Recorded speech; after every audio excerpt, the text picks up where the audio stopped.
नमस्कार दोस्तों, अखंड भारत की आवाज़ चैनल पर आप लोगों का स्वागत है। अभी हमारे साथ एबीवीपी के महामंत्री श्री सुमित जागलान जी हैं। तो सबसे पहले मैं सर का स्वागत करता हूँ हमारे चैनल पर। सर नमस्कार जी, आपका हमारे चैनल पर सर स्वागत है। बहुत बहुत धन्यवाद। सर सबसे पहले थोड़ा सा एबीवीपी के बारे में बताएं, क्योंकि मेरा जो ये वीडियो बनाने का मकसद ये है कि एबीवीपी के बारे में जिनको नहीं भी पता है उनको भी पता लगे। और थोड़ा सा किसी पूछने से अच्छा वो ये वीडियो देख ले, कुछ सारी जो भी जानकारी। अभी अगर विद्यार्थी परिषद एबीवीपी जैसे हम बार बार सब बोल रहे हैं, तो एबीवीपी का पूरा नाम अखिल भारतीय विद्यार्थी परिषद है। और अखिल भारतीय विद्यार्थी परिषद आज अपने प्रदेश हरियाणा का नहीं बल्कि अपने देश का नहीं, विश्व का सबसे बड़ा छात्र संगठन है। तो विश्व का सबसे बड़ा छात्र संगठन किस प्रकार से है, तो हम हर वर्ष अपनी मेंबरशिप करते हैं। पिछले वर्ष की अगर मेंबरशिप की बात करें तो पूरे देश भर में 33 लाख विद्यार्थियों ने एबीवीपी की सदस्यता ली थी, इसलिए उसको हम विश्व का सबसे बड़ा छात्र संगठन कहते हैं। दूसरा कि विद्यार्थी परिषद की स्थापना कब हुई, तो एबीवीपी की स्थापना 9 जुलाई 1949 को एबीवीपी रजिस्टर्ड हुई थी। तो अपने देश का एक सबसे पुराना छात्र संगठन में से विद्यार्थी परिषद है। और एबीवीपी के साथ एक चीज और विशेष है कि एबीवीपी की जब स्थापना हुई तो अपने हरियाणा के डीएवी कॉलेज में, अम्बाड़ा में जो कॉलेज है, उसमें एबीवीपी की स्थापना को लेकर सबसे पहली बैठक डीएवी कॉलेज अम्बाड़ा में हुई। वहाँ कुछ शिक्षाविदों ने सोचा कि भाई एक ऐसा छात्र संगठन बनाया जाए जो कॉलेज कैंपस में पढ़ने वाला यूथ है, उसके अंदर अपने देशभक्ति की भावना हो, उसके अंदर राष्ट्रीय चरित्र हो, अपने समाज के लिए काम करे, अपने अधिकारों के लिए काम करे। तो एक ऐसा संगठन बनाने की आवश्यकता महसूस हुई आज़ादी के तुरंत बाद। तो 9 जुलाई 1949 को रजिस्ट्रेशन होकर एबीवीपी की स्थापना हुई। उसके बाद से निरंतर आज तक काम कर रहा है। अच्छा, जैसे तो एबीवीपी है अखिल भारतीय विद्यार्थी परिषद, ऐसा ही जी। तो विद्यार्थियों के किस तरीके के मुद्दे उठाए जाते हैं? अखिल भारतीय विद्यार्थी परिषद आपको एक प्लेटफॉर्म देता है विद्यार्थियों की आवाज बढ़ने का। अभी जैसे हम भी एक सामान्य विद्यार्थी हैं, हम भी अपने कॉलेज में पढ़ते हैं। मैं अपना खुद की बात करूँ तो मेरा एडमिशन करनाल के दयाल सिंह कॉलेज में है और अभी एमए पॉलिटिकल की मेरी वहाँ से पढ़ाई चल रही है। तो मैं जब एबीवीपी से जुड़ा था तो मैंने देखा कि भाई एबीवीपी ही एक ऐसा संगठन है जो विद्यार्थियों की किसी प्रकार की कॉलेज में समस्या है, किसी की एक्स्ट्रा फीस ली जा रही है या किसी को किसी प्रकार से उसको पढ़ाई में कोई समस्या है, उसको लाइब्रेरी की कोई समस्या है, ये जो कि कॉलेज कैंपस की समस्या है उनको समाधान करना। दूसरा कि भाई जैसे अपने देश समाज में कोई बात आती है तो उसमें भाई एक विद्यार्थी अपनी पढ़ाई के साथ साथ अपने समाज के लिए किस प्रकार से काम कर सकता है, अपने देश के लिए किस प्रकार से काम कर सकता है, एक ऐसी भावना जगाने का काम विद्यार्थी परिषद करती है। कॉलेज कैंपसों में जैसे अपने हरियाणा की बात करें तो 1996 में छात्र संघ के चुनाव बंद हो गए थे। उसके बाद अभी फिर 2018 में दोबारा छात्र संघ के चुनाव हुए। छात्र संघ के चुनाव ना होते हुए तो भी विद्यार्थी परिषद पूरा वर्ष भर कॉलेज में सक्रिय रहती है। उनकी जो कॉलेज की समस्या है उनका समाधान कराने के लिए और उनके अंदर एक देशभक्ति की भावना के साथ अपने समाज के लिए, अपने प्रदेश के लिए हम क्या कर सकते हैं, एक ऐसी भावना जगाने का काम विद्यार्थी परिषद करती है। एक अभी हाल ही में जब आप अपना ज्ञापन दे रहे थे, प्रदर्शन कर रहे थे, तो उसी बीच में एक मीडिया कर्मी ने आपसे प्रश्न किया था कि जो एबीवीपी और बीजेपी को एक प्लेटफॉर्म पे लेके आए कि ये तो बीजेपी की ही एबीवीपी है, ऐसा इस पर आपको क्या कहना है? देखिए, अभी जैसे मैंने बताया कि एबीवीपी की स्थापना 9 जुलाई 1949 को हुई और बीजेपी की स्थापना 1980 में हुई। तो हमारा छात्र संगठन तो उससे लगभग 30 वर्ष पहले बन चुका था, 30 वर्ष पहले रजिस्टर्ड है और भाजपा रजिस्टर्ड हुई 1980 में। तो छात्र विंग आप उसको कह सकते हो कि किसी पार्टी के बाद बढ़ने के बाद उन्होंने कोई अपनी छात्र इकाई शुरू की तो उसको आप उसका छात्र संगठन कह सकते हो। हमारा बीजेपी के साथ एक वैचारिक बातचीत है कि किस प्रकार से जैसे जिस विचार पे वो काम करते हैं ऐसे हम उस विचार पे काम करते हैं। विद्यार्थी परिषद को आप आरएसएस का छात्र संगठन कह सकते हैं। लोगों का ये कहना है कि भाई एबीवीपी तो है बीजेपी और एनएसयूआई है कांग्रेस की। हम भी कई बार आपके माध्यम से, मीडिया के माध्यम से भी स्पष्ट कर सकते हैं और अपने कार्यकर्ताओं के बीच में तो ये स्पष्टता है कि विद्यार्थी परिषद एक इंडिपेंडेंट छात्र संगठन है। हमारे किसी भी प्रकार के किसी निर्णय में किसी भी राजनीतिक पार्टी का कोई इंटरफेयर नहीं होता। सामान्य विद्यार्थी, हमारे जो शिक्षक कार्यकर्ता भी हमारे संगठन में काम करते हैं, हम सब मिलकर ही एबीवीपी को चलाते हैं और अपने विद्यार्थी परिषद के जितने भी हमारे कार्य हैं, छात्र हितों के कार्य हैं, राष्ट्रीय के कार्य उनको करते हैं। हमारे संगठन में स्पष्टता के साथ मैं आपके चैनल के माध्यम से कहना चाहूँगा, किसी भी राजनीतिक पार्टी का कोई दखल नहीं होता, सिर्फ विद्यार्थी और शिक्षक कार्यकर्ता। और एक हमारे संगठन में पूर्णकालिक पद्धति भी है, ऐसे फुल टाइमर्स जो अपना घर परिवार छोड़कर एक प्रचार के नाते एबीवीपी में काम करते हैं, उन किन्नों के माध्यम से हम अपने संगठन को चलाते हैं। अब तक जब से हरियाणा में एबीवीपी काम कर रही है तब तक आप लोगों ने और मुख्य क्या क्या जो समस्याएं थी विद्यार्थी क्या क्या वो चीजें हमने उसको सोल्यूशन दी? देखिए, विद्यार्थी परिषद की जब स्थापना हुई तो जो मैंने बताया कि अपने हरियाणा से ही सबसे पहली बैठक हुई, तो उसके बाद से 1949 से ही अपने हरियाणा में एबीवीपी का काम निरंतर जारी है। हम समय अनुसार की बात करते हैं, दशक अनुसार विद्यार्थी परिषद ने काम किया है कि भी जैसे जब इमरजेंसी का टाइम आया तो इमरजेंसी के टाइम में अपने हरियाणा के ऐसे अनेक कार्यकर्ता थे जिन्होंने इमरजेंसी का विरोध किया।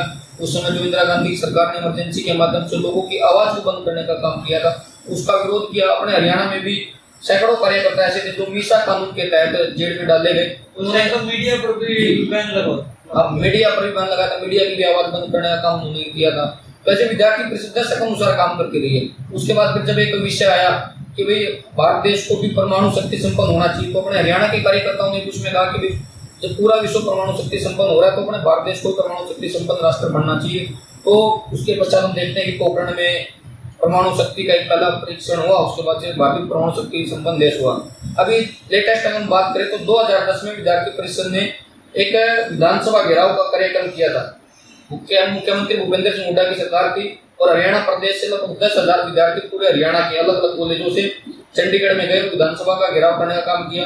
उसमें हमारी उस समय की प्रमुख मांगे थी कि छात्र संघ चुनाव जो एक मुख्य चीज है कॉलेज कैंपसों में, विश्वविद्यालयों में, तो छात्र संघ के चुनाव होने चाहिए। उसके अलावा उस समय जो फीस बढ़ोतरी का विषय था उस विषय को भी कम करने की बात की। और जब आप देखते हैं कि पिछली सरकारों में एक शिक्षा का व्यापारीकरण एक बड़ी प्रमुखता से उठा था, जगह जगह पर अलग अलग प्रकार के, कोई पॉलिटेक्निक कॉलेज के माध्यम से, कोई इंजीनियरिंग कॉलेज के माध्यम से, मतलब इतने इंस्टीट्यूट एजुकेशन के हमारे सामने आ गए तो उनमें बच्चे पढ़ने वाले नहीं थे, लेकिन सिर्फ शिक्षा के व्यापारीकरण किस प्रकार से हो, तो शिक्षा के निजीकरण को रोकने के लिए, शिक्षा के व्यापारीकरण को रोकने के लिए, बच्चों पे ज्यादा दबाव ना पड़े, ऐसी अनेक मांगों को लेकर हमने विधानसभा का घेराव भी किया। और अपने हरियाणा में रोहतक में महम 24 का ऐतिहासिक चबूतरा है, वहां हमने छात्र पंचायत की।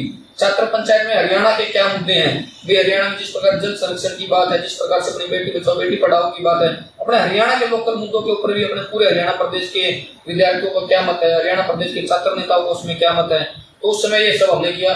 उसके बाद अगर अपने 2014-15 की बात करें, 16 की बात करें, तो हर वर्ष जैसे सीट विद्यार्थियों को कम पड़ती है, एक बड़ी संख्या में विद्यार्थी 12वीं पास करने के बाद कॉलेजों में आता है तो उसको दाखिला नहीं मिलता, तो हर वर्ष की बात ही हम करते आए हैं कि सीटों में हर साल बढ़ोतरी होनी चाहिए। 20% सीट बढ़ोतरी की मांग हम हर बार उठाते आए हैं। और अपने पानीपत में अगर हम बैठे हैं, पानीपत की कुछ बातें गिनाना चाहूँ, जैसे अपना देशबंधु गुप्ता राजकीय महाविद्यालय है पानीपत वाला, तो उसमें कैंटीन की कमी थी, तो कैंटीन नहीं बना, एनसीसी नहीं उसमें हुई, तो कैंटीन एनसीसी के लिए विद्यार्थी परिषद के वहाँ के अपने कई कार्यकर्ताओं ने भूख हड़ताल तक की। भूख हड़ताल करने के पश्चात वहाँ पर प्रदर्शन भी किया। उसके जब निर्णय आया तो निर्णय का भी स्वागत विद्यार्थी परिषद के कार्यकर्ताओं ने किया कि वहाँ पे एनसीसी तो अभी तक नहीं है, लेकिन कॉलेज कैंटीन का निर्माण कार्य शुरू हो चुका, कॉलेज कैंटीन बनके लगभग उसमें तैयार है। ऐसी Arya college, SD college, IB college और अपने प्रदेश के बाद जितने कॉलेज और अपने जिले के जितने कॉलेज, सभी कॉलेजों में विद्यार्थी परिषद की एक टीम है, सक्रिय होकर वो विद्यार्थियों की आवाज को उठाते रहे हैं। सर, अभी हाल ही में जो आपकी प्रदर्शन चल रहे जी, इसका कितना हमें पॉजिटिव रिजल्ट मिला है?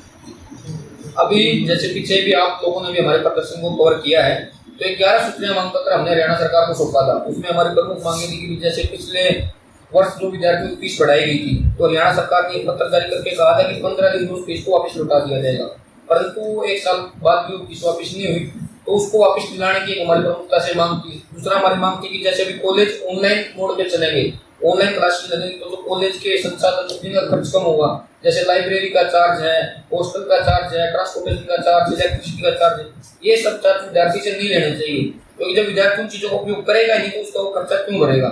तो एक तीसरा रीअपियर के विद्यार्थियों के लिए हमारी मांग थी। चौथा हमारी मांग थी कि जो अभिभावक है विद्यार्थियों को फीस किस्तों में जमा कराने की सुविधा मिलनी चाहिए, ताकि किसी भी विद्यार्थी को आर्थिक वजह से, आर्थिक पैसों की कमी की वजह से वो कॉलेज की दुनिया से, अपने शैक्षणिक दुनिया से बाहर होना पाए, शिक्षा से वंचित ना। तो इसके हमने 3 तारीख को 3 पंचकूला में भी एक धरना प्रदर्शन किया। पूरे हरियाणा भर के हमारे छात्र नेता वहाँ थे, और जो हायर एजुकेशन के डायरेक्टर हैं अजीत बालाजी जोशी, वहाँ पर हमने धरना प्रदर्शन करने के बाद उनको ज्ञापन सौंपा। तो उन्होंने 15 सितंबर तक हमें समय दिया है कि 15 सितंबर तक की आपकी जो मुख्य मांगे, आपकी सारी मांगे जेन्युइन है, पूरी विद्यार्थियों के हित की बात है, आपने विद्यार्थियों के बीच से मांगे निकाली है, तो 15 सितंबर तक हम मैक्सिमम मांगों को पूरा करेंगे। ऐसा भी जल्दी उसका निर्णय अपने को देखने को मिल सकता है हरियाणा प्रदेश में। और सर, बात की जाए आगे की क्या कुछ रूपरेखाएं हैं एबीवीपी की हरियाणा? अभी एबीवीपी हरियाणा की जैसे वर्तमान की बात करें तो अभी हमारा सदस्यता अभियान चला हुआ है।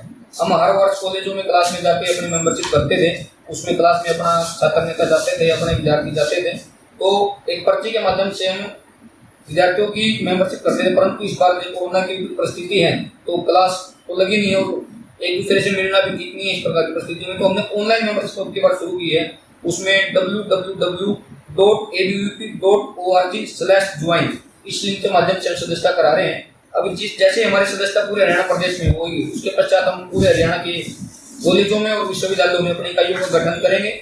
और अभी जैसे आपने आगामी बताई, तो अभी आगामी विद्यार्थी परिषद जो कॉलेजों में तो काम करती है समाज के काम, उसके साथ साथ हमने एक नई चीज शुरू की है। एक आयामों के माध्यम से हम विद्यार्थी परिषद अभी हरियाणा के साथ साथ देश भर में काम कर रही है। आयाम की बात करें तो जैसे किसी विद्यार्थी की रुचि पर्यावरण के क्षेत्र में काम करने की है, तो ऐसे स्टूडेंट फॉर डेवलपमेंट इस नाम से हमने विद्यार्थी परिषद ने एक आयाम शुरू किया है। जो पर्यावरण के क्षेत्र में काम करने वाले, रुचि रखने वाले विद्यार्थी हैं, उस आयाम के माध्यम से जुड़कर पर्यावरण के क्षेत्र में काम कर सकते हैं। जिनकी सेवा कार्यों में रुचि है, भाई कोई सेवा कार्य करना चाहता है, कोई गरीब परिवार के बच्चों को पढ़ाना चाहता है, अभी भी अपने हरियाणा प्रदेश में लगभग 13 जिलों में विद्यार्थी परिषद की पाठशाला, बस्ती पाठशाला ऐसी चली हुई है। उसमें जो सेवा कार्य करने की जिस विद्यार्थी की रुचि है, वो गरीब बच्चों को जाके पढ़ाना, उनको निःशुल्क में शिक्षा देना, उनको कुछ सामग्री जैसे पेन पेंसिल, जो छोटी सामग्री हम जैसे विद्यार्थी उनको उपलब्ध करा सकते हैं, बेसिक चीजें उनको उपलब्ध कराना हो, तो ऐसे स्टूडेंट फॉर सेवा एसएफएस के माध्यम से सेवा कार्य करने वाले विद्यार्थी हैं, वो एबीवीपी के साथ जुड़ सकते हैं। ऐसी एक राष्ट्रीय कला मंच हमारा आयाम है, जो कला के क्षेत्र में काम करने वाले विद्यार्थी जिनकी कला के क्षेत्र में रुचि है, तो राष्ट्रीय कला मंच हमारा एबीवीपी का आयाम, उसके माध्यम से उनको हम प्लेटफॉर्म दे रहे हैं।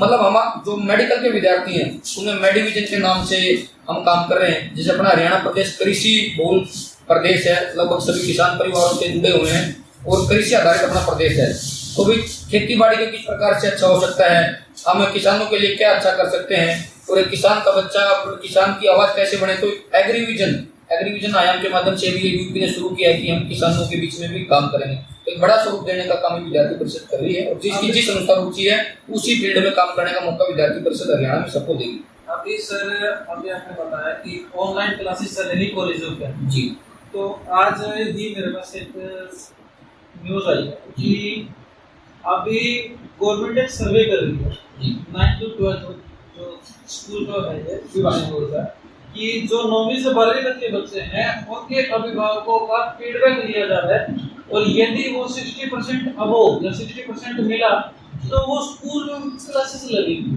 इस पर आपका व्यक्तिगत क्या राय है?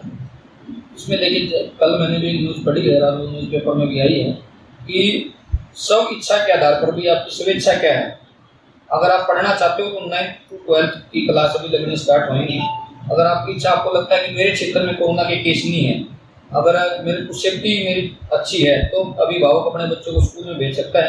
अगर जैसे ग्रामीण क्षेत्र की बात करें तो कोई गांव का स्कूल है, उसमें लगता है अपने गांव में कोई केस नहीं है, तो विद्यार्थी जा सकता है और उसकी सेफ्टी प्रायोरिटी में है। अगर सेफ्टी के साथ जैसे वहाँ पे ध्यान रखा जाए, सारी जो गाइडलाइंस है उनका पालन किया जाए, तो कहीं ना कहीं फिर क्लास अगर शुरू हो तो उसमें भी समस्या नहीं है। लेकिन बच्चों की सेफ्टी एक बड़ा इशू है, रिस्क फैक्टर वहाँ पे बन जाता है। यदि भगवान ना करे एक केस भी आ जाए बच्चा और वो संक्रमित कर दे 10, 20, 50, 100, 200, तो बहुत भयानक रूप ले लेगा। तो वही रिस्क फ्री रखकर, अगर विद्यार्थी की सेफ्टी का ध्यान रखकर अगर सरकार सोच रही है और समाज भी तैयार है, अभिभावक अपने बच्चों को तैयार है माहौल के अनुसार देखते हुए, तो मेरे को लगता है कि अगर वो निर्णय अभिभावकों के ऊपर है, जैसे कि सरकार ने कहा कि स्वेच्छा से है, अगर आपकी इच्छा है तो आप अपने विद्यार्थियों को, अपने बच्चों को भेज सकते हैं। तो अभिभावकों को, समाज को, सरकार को इस समय ठोस सोचना चाहिए कि विद्यार्थी जो बच्चा है उसकी सेफ्टी सबसे बड़ी प्रायोरिटी है। सेफ्टी के साथ किसी प्रकार का समझौता ना हो और उसके बाद ही हम अपने पढ़ाई को जारी रखें। पेरेंट्स को हल्का सा भी डाउट है तो ना भेजें, क्योंकि सेफ्टी सबसे जरूरी है प्रदेश में। और जैसे अभी हमारी बात हुई सर से, हमने हर चीज पे हमने बात की है और आने वाले जो रूपरेखा है उसके ऊपर भी बातचीत की। तो यदि किसी भी जो हमारे भाई देखने वाले हैं, व्यूअर्स देखने वाले हैं, लगता है कि कुछ बात पेंडिंग रह गई है, तो आप कमेंट बॉक्स में आप डाल देना, तो मैं दोबारा से सर से समय ले लूँगा और सर से दोबारा से मैं इंटरव्यू करके जो आपके क्वेश्चन है वो क्वेश्चन मैं पूछ लूँगा। तो इस वीडियो से मैं अपनी ये वीडियो यहीं पे सॉल्व करता हूँ। जय हिंद, जय हरियाणा।